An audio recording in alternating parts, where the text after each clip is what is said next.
Hi guys, good afternoon. Good afternoon everyone. Shout out dyan, Mita. Shout out dyan, Toto Idol. Shout out dyan, Randy. Yan, Randy. Maraming salamat. Nagano ka kabait, ka-enjoy ka. Mag-enjoy-enjoy lang. About dun sa paninda mo na taho. Yan. Ang gusto ko lang sa'yo, hindi ka maarte. At marunong ka rin kay bagay. Ako yung isang vlogger, kahit paano, na-vlog rin kita. Yan. Kaya guys, alam mo kung bakit? Mayroon akong ikwento na wag natin ipaglala ang mga kwento dahil sa mga tismis. Alam mo ang tismis guys. Pagdating sa mga kasama, wag natin itismis yung isang tao. Sabihin natin isang tao lalaki. So, wag natin sabihin yung pangalan. Pero nagkamali kayo. Parang sabihin na hindi kayo mali. Pwede kayo magsasalita. Babantayan yung sarili nyo kasi may anak din kayo babae. Diba? Tsaka may anak din kayo para tayo may pamilya. So, wala tayong karapatan na ganito ganyan. Yung lalaki ganito ganyan. O ganito ganyan. O diba? Alam kong bakit guys. Yung tismis kasi, yung sa mga kasamahan. Alam mo, akala mo kung sino sila. So, marami akong kaibigan. Mga profesional. Ako yung babae na hindi ako malandi. Just kumaresip. Alam mo yung iba, tinan mo. Wala pang isang buwan. Naglalandi na. Nag-aasawa na.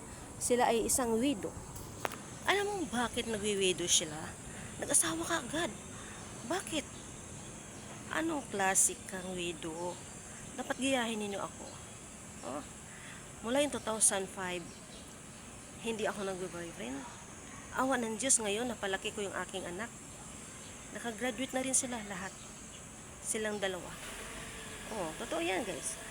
Alam mo guys, kung nagkamali ka, oh, kasama sa trabaho, tao sa lalaki, sasabihin pa na, ay, ekstrikta yung nanay ni di ba? Pero humanda lang kayo, pag ako mag-resign dito guys, alam niyo kung bakit. Babanggitin ko lahat ang pangalan na sisiraan niyo yung tao sa lalaki na ekstrikta. At paano naging ekstrikta? Hindi naman niyo kilala. Ako nga, hindi ko nga kilala. Pero yung naging kausap ko, siyempre ako pa. Sanay ako sa mga profesional. Profesional man o hindi, kinakausap ko. Diba? Nagkamali kayo ng landas, guys. Sa totoo lang, nagkamali kayo. Bantayan yung sarili, Tingnan niyo ang mukha niyo kung maganda ba kayo. Kung gwapo ba kayo. O maganda ba kayo? Kung tama ba yung ginawa niyo? Sige, ipagtuloy niyo ang tismis. Banggitin pa niyo ulit ang pangalan ng magulang ng lalaki. Okay. Alam niyo kung bakit. Magkaroon kayo pwede kayong idemanda. Oh, kasi alam mo, nabubisit yung tao sa lalaki na, bakit babanggitin niyo na na ekstrikta? Bakit? Ang seaman nga mas malaki nga ang seaman sa nagtrabaho sa barko 'di ba? O kagaya ng anak ko, pinapaaral ko nga sa private.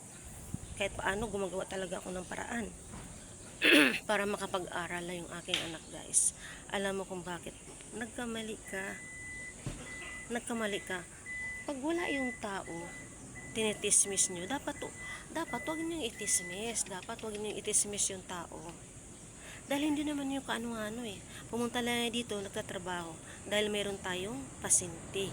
Diba? Ang kapal naman ng mukha nyo magsatake ng ganyan. Na wala kayo sa tama. Baka gusto mo pa mag-aral ulit ng grade 1 up to college. Baka gusto ninyo na mag-aral kayo. Alam mo kung bakit sa bahay ako, guys?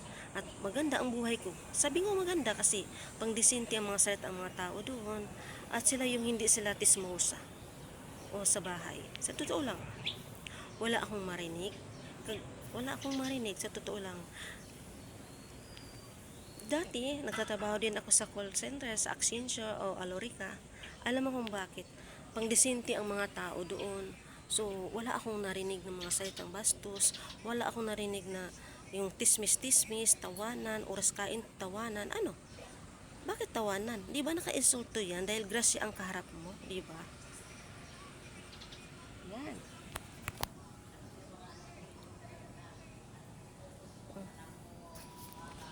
Alam mo, nagkamali.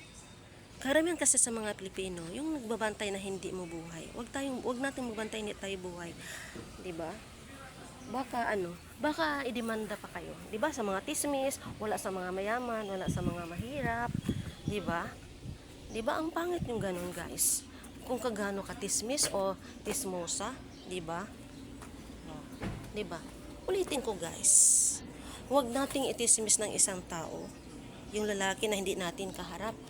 Yung hindi natin kaharap, tapos istismis natin ninyo na, banggitin pa ninyo, ay, siyempre may girlfriend yan eh, lalaki. Wala na tayo doon.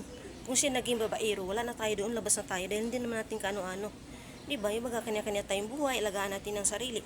Baka, dapat gayahin niyo ako, guys, tinanong. Malasog yung lagi akong healthy, so wala akong sakit sa katawan, so normal ako. Alam mo kung bakit? Mahirap ngayon, guys, makatagpo ka ng lalaki na may sakit, kawawa kayo, guys. Sa totoo lang, nakishare lang din ako dahil sa mga kwento na narinigan ko na hindi maganda, di ba? Yung para sa akin, yung huwag tayong mapakialam sa lalaki na ay may girlfriend yun, ganito, ganyan. Tapos yung nanay ng lalaki, siyempre stricta, ganun. Di ba? Yung ibig sabihin, anong tawag doon? Di ba, guys, tismosa ka. Oo. Humanda kayo pag ulitin nyo sa kabastusan nyo sa akin. Sa harap-harapan, guys. Alam kung bakit. Kailangan ko mag-live. Buong mundo yan. Malalaman. Kahit hindi tayo kano-ano. Malalaman sa buong mundo na bakit sinisiraan mo yung tao, ganito, ganyan. Sasabihin mo na stricta yung tao sa lalaki. Hindi naman natin kilala yan. Labas na tayo doon. Diba? Labas na tayo doon. Ikaw yung tismosa, masyado kang inggitera. Diba? Anong tawag doon? Alam man sabihin kita na mabait ka, tismosa ka. Diba? Ganun lang simple, guys. Saan? Kaya ako nakishare ako sa mga kwento, guys. Sa totoo lang yan. Totoo yan, guys. Pagdating sa trabaho, hindi mo maiwasan. Tismis ka, ganito, ganyan. Nagpakialam sa mga kapwa. Ay, siyempre, lalaki yan o may itsura. Ganyan, ganito, ganyan, siyempre. May mga girlfriendan. Pero sa akin, labas na tayo doon, guys. Pag may visit ang tao, marinigan ng taong bayan. Tapos, ginamit pa ang magulang na stricta daw, ganito, ganyan. So, labas na tayo doon. Diba? Ang tawag doon, mahilig ka sa tismis. Diba, hindi mo nga kayang humarap sa kamera eh. Ayaw mo nga maging vlogger, kaya alam kong bakit. Hindi ka matalino. Ang alam ko, matalino ka sa tismis. Yon, guys. Abangan niyo yung aking live pag ako mag-resign dito.